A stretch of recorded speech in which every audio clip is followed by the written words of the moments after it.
All right. So now that Donald Trump has taken office, he has again reiterated the threat of tariffs against Canada. And what that means for workers right now, you've got people across this country wondering, is it their job on the line? There are hundreds and thousands of Canadian workers that could be impacted by a trade war. It also means at a time when the cost of living is already so high, the cost could go up even further. We do not want this trade war. We are great neighbors with the U.S. These are our friends. And in Canada, we take care of our neighbors. We look out for one another. But do not take our kindness for weakness. We are ready to fight back. And I've said this before and I say it again.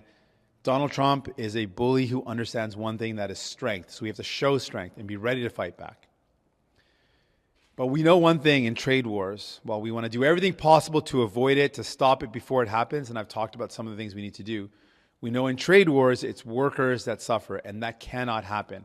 So my commitment is a new Democratic government would ensure that every cent, every dollar of the trade, of the tariffs that we put in reprisal, that revenue is used to support workers, to support those workers that are impacted. But let's talk about the approach that we need to take against this. We're seeing a mixed response for some premiers and conservative premiers and some leaders.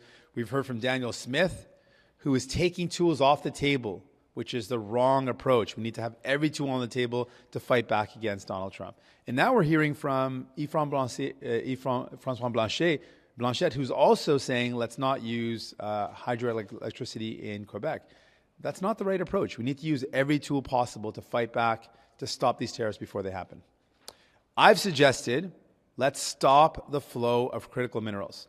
We know this is going to hit Donald Trump's billionaire buddy Elon Musk directly where it counts, because he relies on those critical minerals for the batteries, for his cars, for the Tesla cars. So let's continue with that. That's a direct attack to stop the tariffs before they happen.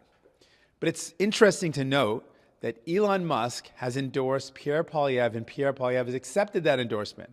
He's accepted the endorsement from a guy who's a part of an administration that has threatened our country, has threatened Canadian jobs, that has threatened to increase the cost of living at a time when people are struggling to get by.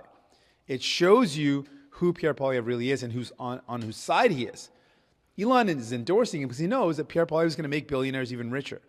And when Pierre Poilievre makes billionaires richer, the only way that happens is by cutting from the middle class, hurting the working class, hurting them. That's what he's going to do. I've said it before and I say it again. Donald Trump only understands strength. We need to show strength. I'm ready to fight back. Donc, ce que s'est passé